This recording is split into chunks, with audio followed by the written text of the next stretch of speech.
విశాఖపట్నం ప్రాంతం నుండి మన మధ్యలోకి వచ్చిన సహోదరుడు చిన్నరాజా వచ్చి కొన్ని నిమిషాలు దేవుని మాటలు మనకు అందిస్తారు. అందరూ శ్రద్ధగా విని మరి ఆ మాటలు మన హృదయాల్లో బదులుపరచుకోవాలని ప్రభుపేట గురించి తెలియజేస్తున్నాం. బాగున్నారా అందరూ? పిల్లలు మీకు గుర్తున్నదా? మీ అందరికి యేసు ప్రభు కోసం చెప్పాం కదా. యేసు ప్రభు కోసం చెప్పాం లేదా? మొదట యేసు ప్రభు అంటే ఎవరని చెప్పాము? దేవుడు అని చెప్పాం. Very good. యేసు ప్రభు అంటే ఎవరు? ఆయన దేవుడు ఎందుకు అయ్యాడు?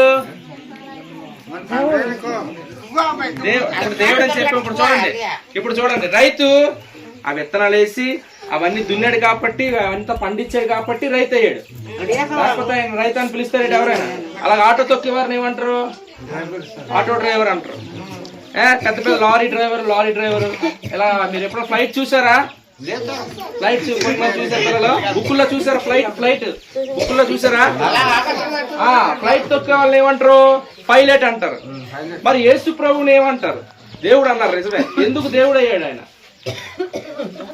ఇది ఎవరికైనా గుర్తుందా? నా భాష అర్థమవుతుందా? నా భాష అర్థమవుతుందా అమ్మ? మీకు అర్థమవుతుందా నా భాష? ఓకే. వంట చేసేవాడిని వంట మాస్టర్ అంటారు. ఆహారం పండించేవారిని రైతు అంటారు. అవునా? వాహనాలు నడిపేవారిని డ్రైవర్ అంటారు. అవునా? ఇలా మరి యేసు ప్రభుని ఏమని పిలుస్తారు? దేవుడు అని పిలుస్తున్నారు. యేసు ప్రభు దేవుడు ఎందుకు అయ్యాడు? ఎవరికి తెలియదు కదా యేసు ప్రభు దేవుడు ఎందుకు అయ్యాడు? మరి యేసు ప్రభు కోసం చప్పట్లు కొడుతున్నారు. యేసు ప్రభు ప్రార్థన చేస్తున్నారు. యేసు ప్రభు అంటే మరి ఎందుకు? యేసు ప్రభు ఏమయ్యాడు? అసలు దేవుడు ఎలా అయ్యాడు? ఆయన యేసు ప్రభు దేవుడు ఎందుకు అయ్యాడు తెలుసా? యేసు ప్రభు దేవుడు ఎందుకు అయ్యాడు తెలుసా? మనందరి పాపములు తాను శిలువ మీద భరించి మనుష్యుల పాపముల కోసం రక్తం చిందించాడు కాబట్టి ఆయన దేవుడు అయ్యాడు. చప్పట్లు కొట్టండి అందరు గట్టిగా. అర్థమైందా? యేసు ప్రభు దేవుడు ఎందుకు అయ్యాడు? మనందరి పాపములు ఆయన శిలువలో తన రక్తాన్ని చిందించి మనందరినీ పరలోకం చేర్చడం కోసం ఆయన దేవుడు అయ్యాడు. ఆయన పరలోకానికి, భూమి నుండి పరలోకానికి చేర్చడం కోసం ఆయన దేవుడు అయ్యాడు. ఇప్పుడు అర్థమైందా యేసు ప్రభు దేవుడు ఎందుకు అయ్యాడు? ఈ లోకంలో మనకి చాలా దేవుళ్ళు దేవతలు ఉన్నాయి. అవునా? వారందరూ కూడా దేవతలు దేవుళ్ళు అని పిలువబడుతున్నారు. కానీ మనుష్యుల పాపముల కోసం చనిపోయిన వ్యక్తి వారిలో ఎవరు లేరు. మీరు గమనించగలరా? ఆలోచించారా ఎప్పుడైనా? మనుష్యుల పాపముల కోసం చనిపోయిన వ్యక్తి అని చాలా మంది దేవుళ్ళు ఎవరైనా ఉన్నారా? లేరు. వారిని పేరు నేను పిలవను. కానీ చాలా మంది దేవుళ్ళు మనం పూజిస్తున్నాం. ఈ సృష్టిలో ప్రతిదీ కూడా, కుక్క కూడా దేవుడే, మనకి చెట్టు కూడా దేవుడే, ఆవు కూడా దేవుడే. ఇలా రకరకాలుగా చూసుకుంటూ పోతే అన్ని దేవుళ్ళుగా భావిస్తున్నాం. కానీ మన పాపముల కోసం మరణించే ఏకైక వ్యక్తి యేసుక్రీస్తు మాత్రమే. ఆయన ఒక్కడే దేవుడు. హల్లెలూయా. ఇప్పుడు అర్థమైందా యేసు ప్రభు దేవుడు ఎందుకు అయ్యాడు? మన అందరి పాపములు ఆయన శిలువ మరాను మీద మోసాడు కాబట్టి ఆయన దేవుడు అయ్యాడు.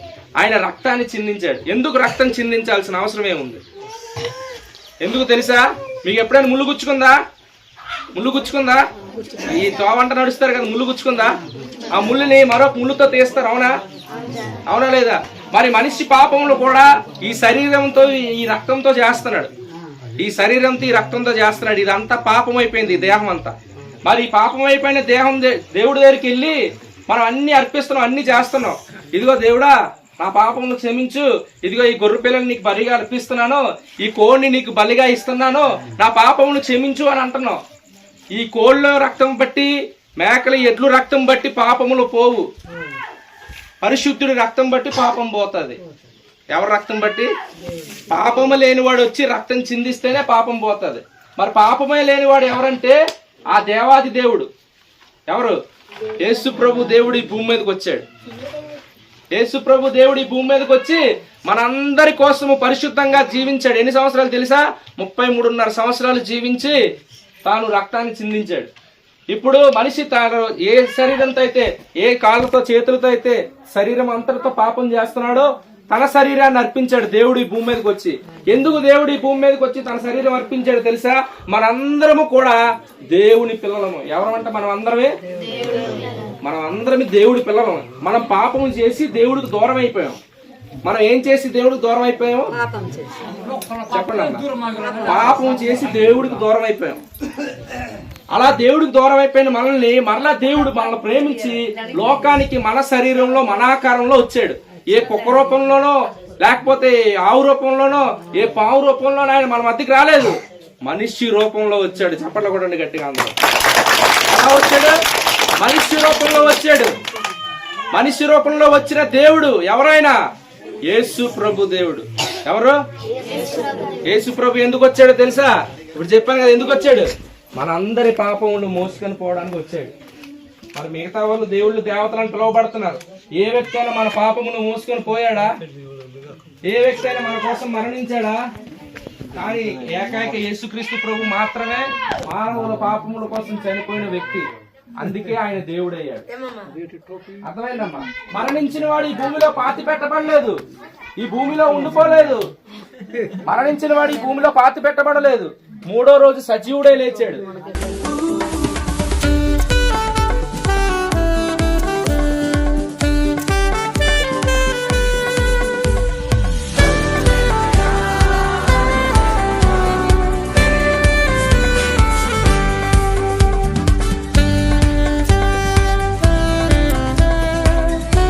యేసయ్య ఉన్నారని చాలా మందికి తెలియదు కదా, తెలుసుకోవాలి. వస్తేనే తప్ప మనకెవరికి పాప క్షమాపణ లేదు.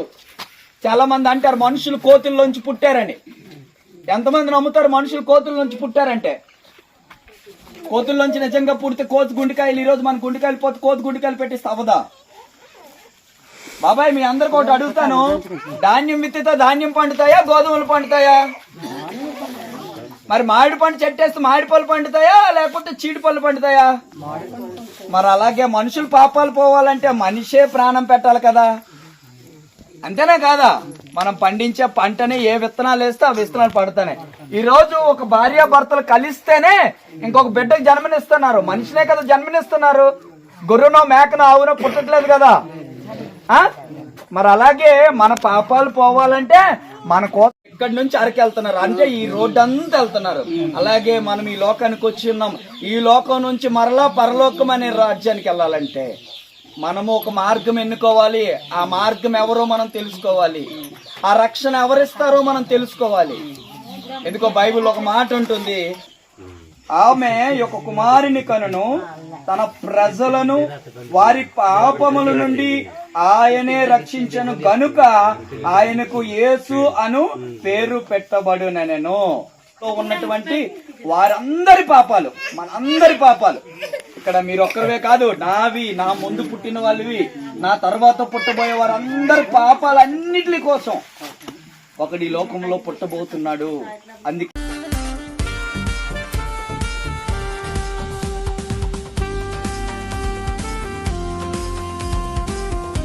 అందరికీ ప్రైజ్ ది లార్డ్. ఇప్పటి వరకు మీరు చూసి ఉన్న సువార్త మీటింగ్స్ ఏవైతే ఉన్నాయో అవి మేము సంవత్సరం క్రిందట ఆ గ్రామాలకు వెళ్ళి ప్రభు వాక్యం చెప్పడం జరిగింది. వారు ప్రభు వాక్యము మర్చిపోకుండా ఉండడం కోసం మరలా మేము సంవత్సరం తర్వాత తిరిగి ఆ గ్రామాలను దర్శించడం జరిగింది. ఇలా అరకు అనేకమైన గ్రామాల్లో మేము రెండోసారి తిరిగి ప్రయాణం చేయడం జరుగుతుంది. అయితే ఈ ప్రయాణం కోసం, ఈ పరిచర్య కోసము మీ అనుదిన ప్రార్థనలో జ్ఞాపకం చేసుకోండి. Thank you.